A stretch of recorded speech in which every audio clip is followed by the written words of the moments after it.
राजहुंकार में इसी मुद्दे पर विस्तार से चर्चा होगी, लेकिन शुरुआत करेंगे कुछ बड़े सवालों के साथ। सबसे पहला सवाल, क्या सरकार का पर्याप्त एलपीजी का दावा जमीनी स्तर पर फेल हो रहा है? क्योंकि सरकार बार बार कह रही है कि पैनिक होने की जरूरत नहीं है, पर्याप्त एलपीजी है, लेकिन उसके बावजूद ये हालात क्यों बने हुए हैं, ये सबसे बड़ा सवाल है।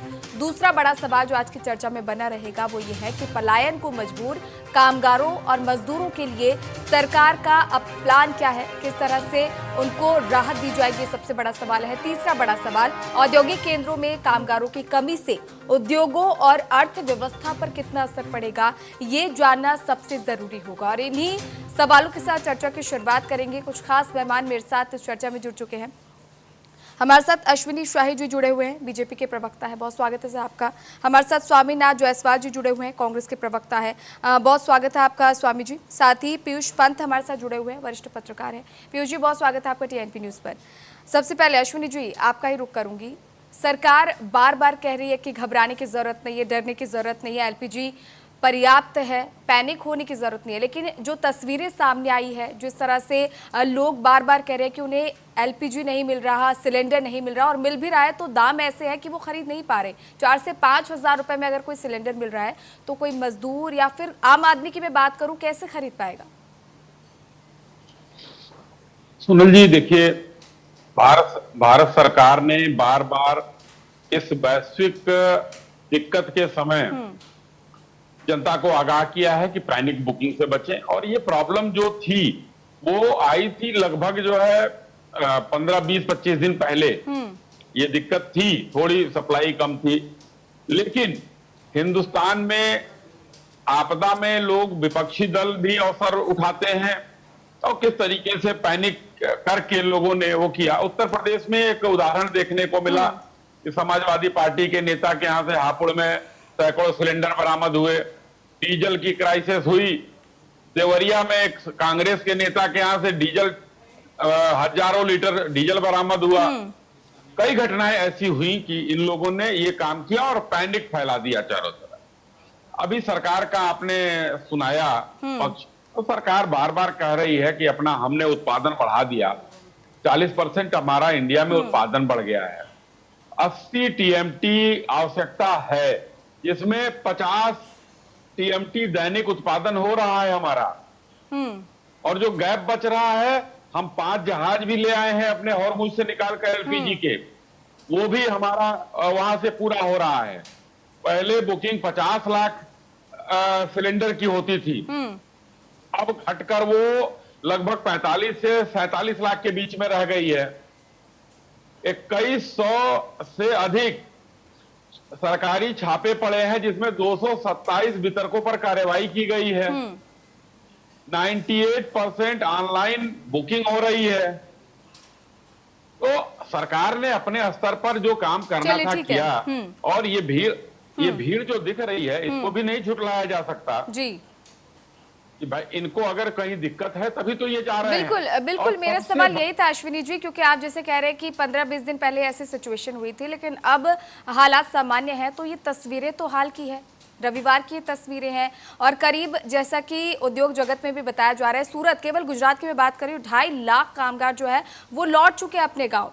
तो ये कोई छोटा मोटा आंकड़ा तो नहीं है। सोनल जी, देखिए, जो कामगार हमारे यहाँ से बिहार यूपी से जाते हैं बाहर, परेशानी अगर हुई है तो वापस लौटे हैं, इसमें कहने की बात नहीं है। लेकिन देखा, हम लोगों ने देखा, धीरे धीरे इसके रिपोर्ट आए कि कोरोना में किस तरीके से लोगों ने भड़काया। लोग दिल्ली में तो बसों से ले आकर नोएडा बॉर्डर पर छोड़ा गया लोगों को। वो समय भी हमने देखा है कि कोरोना की महामारी है, ले आकर छोड़ दिया गया, दिल्ली से हटा दिया गया। तो ये भी इस देश में ये बाद में निकल कर आया कि क्या क्या हुआ, कैसे। इसके पीछे भी कोई ना कोई साजिश होगी। कहीं भी सिलेंडर कहीं 4000 5000 का नहीं मिल रहा है। चलिए ठीक है, इस पॉइंट पे भी मैं आऊंगी अश्विनी जी। चलिए ठीक है, इस पॉइंट पे भी मैं आऊंगी। हमारे साथ स्वामीनाथ जी जुड़े हुए हैं। स्वामीनाथ जी, जिस तरह से अश्विनी जी कह रहे हैं कि ये जो हालात है, बहुत ही, जैसे कि उन्होंने कहा कि 15-20 दिन पहले ऐसे हालात थे, अब सामान्य, लेकिन इसके साथ ही उन्होंने कहा कि इन हालातों का फायदा विपक्ष उठा रहा है, विपक्ष की साजिश वो बता रहे इसे। देखिए, जब आपदा आता है तो मिलकर उसका उपाय करना चाहिए। ये लोग तो हमारे अश्वनी भाई ने मान भी लिया कि ये आपदा आया हुआ है। उसके बाद आपदा में अवसर तो ये लोग वजह है। आज मजदूर हम खास करके मैं मजदूर का नेता हूं, इसलिए मजदूरों का पीड़ा समझता हूं। तो दिल्ली से भी बहुत सारे मजदूर पलायन करके बिहार वापस चले गए, उत्तर प्रदेश वापस, झारखंड बिल्कुल। वापस, छत्तीसगढ़ वापस गए। और एक गुजरात से, सूरत से 2.5 लाख लोग को पलायन सिलेंडर के वजह से। उनसे वजह पूछा गया क्या है, तो एलपीजी सिलेंडर जो ब्लैक 4-5 हजार रुपया का, हम लोग उतने में पूरा साल चला लेते थे, और उसमें 4-5 हजार रुपया लगा के एक सिलेंडर कैसे हम गुजारा कर पाएंगे। घर जाके लकड़ी चूल्हा जलाकर हम जी सकते हैं, सिलेंडर में ही हमारा पूरा पैसा चला जाएगा, तो हम लोग जिएंगे कैसे, हमारा जीविका कैसे चलेगा। ये इसमें पैनिक तो ये लोग कर रहे हैं, और पैनिक पर से ये अड़ंगा। आप लोग जब हमारे समय मनमोहन सिंह के समय में वही स्मृति ईरानी 10 रुपया सिलेंडर का रेट बढ़ता था तो लेकर जंतर मंतर से माननीय राजनाथ सिंह जी और वो सब लोग बैठ के ताल तैया थैया करते थे।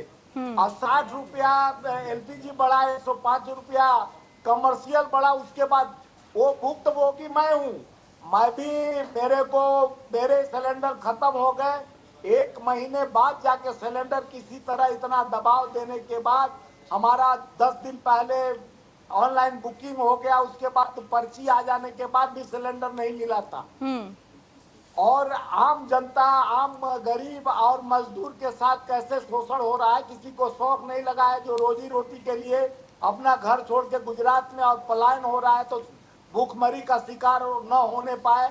कोरोना, हमारे बड़े भाई साहब अश्वनी जी बोले, कोरोना काल में जो स्थिति इन्होंने पैदा कर दिया था, आपातकालीन के तरह जो लॉकडाउन लगा दिया और उनको व्यवस्था न, उनको घर तक वो लाशें, वो दर्द, वो पीड़ा आज भी बिल्कुल देता है कि किस तरह से साइकिल पर बच्चों का लाश लेके मजदूर जा रहा है, ट्रक पर झूलना चाह रहा है, पैदल पानी और भोजन के लिए हम लोग का जरूरत पड़े। जहां मेरे मजदूर यूनियन के लोग हर जगह अपना राशन और भोजन का व्यवस्था, बिल्कुल बिल्कुल स्वामीनाथ जी, जैसे कि आपने कोविड काल का जिक्र किया है, वो तस्वीरें तो कभी कोई नहीं भूल सकता। उन हालातों से आज भी जो देश के कई उद्योग जगत ऐसे जो वो निकल नहीं पाए हैं, तो ऐसे में कई वर्ग आज भी भुक्तभोगी हैं। उन हालातों को कोई नहीं भूल सकता, और ऐसे में हमें उन हालातों से सबक लेना चाहिए था, ना कि फिर से उसी तरह की सिचुएशन क्रिएट होनी चाहिए थी। बिल्कुल देखिए, उद्योग धंधा कमजोर पड़ जाएगा, इसका बहुत बड़ा शिकार औद्योगिक जो इंडस्ट्रीज वाले हैं उन पे असर पड़ेगा। जब मजदूर नहीं रहेंगे तो कार्य और इसमें महंगाई भी बढ़ेगी, चलिए ठीक है, भी कमजोर होगा। इसको सरकार बिल्कुल सीधे तौर पर आम आदमी ही जो है इसकी मार झेलेगा। बिल्कुल हमारे साथ पीयूष पंत जी जुड़े हुए हैं। पीयूष जी देखिए, अब इन तस्वीरों को कैसे जस्टिफाई किया जा सकता है? आपने जो ये वीडियोस लगातार आपने भी देखे होंगे, सोशल मीडिया पर काफ़ी वायरल हो रहे हैं। इतनी बड़ी संख्या में मजदूर वापस अपने घर लौट रहे हैं, कामगार अपने घर लौट रहे हैं, कारण एलपीजी की किल्लत और महंगाई की मार। हाँ देखिए, निश्चित रूप से बहुत चिंता वाली विषय की स्थिति है ये। और अश्विनी जी तो इसको भी जस्टिफाई कर देंगे और सारा दोष पे ही डाल देंगे, या फिर विपक्ष के सिर वो डाल देंगे, क्योंकि ये जो भारतीय जनता पार्टी है उसकी यही आदत है और यही वो करती है। क्योंकि जहां भी वो फेल्योर है वो दूसरों पे वो इल्जाम डाल देती है।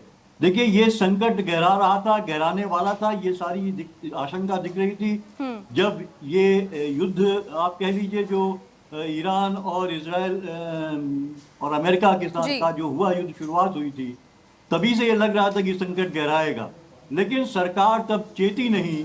और आज सरकार भी जो है, सरकार के जो है कि सेक्रेटरी जो ये दावा कर रहे हैं कि हमने तो जो टारगेट से उससे ज्यादा जो है कि सप्लाई किया, तो सप्लाई है कहाँ, जा कहाँ रही है? इसके मतलब जमाखोरी हो रही है, क्योंकि लोगों को मिल नहीं रही है। सारे लोग परेशान हैं। देखिए, अब जो डेली वेजेस वर्कर्स हैं वो उनके तमाम जो, चाहे आप गुजरात में सूरत देख लीजिए या और जगह देख लीजिए, तो वो उनके लिए दिक्कत ये होती है, उनको 5 किलो का जो सिलेंडर होता है उसी से वो खाना पकाते हैं, क्योंकि उनका कोई ऐसा परमानेंट निवास होता नहीं है जहाँ के आधार पे वो आधार कार्ड बनवा सके।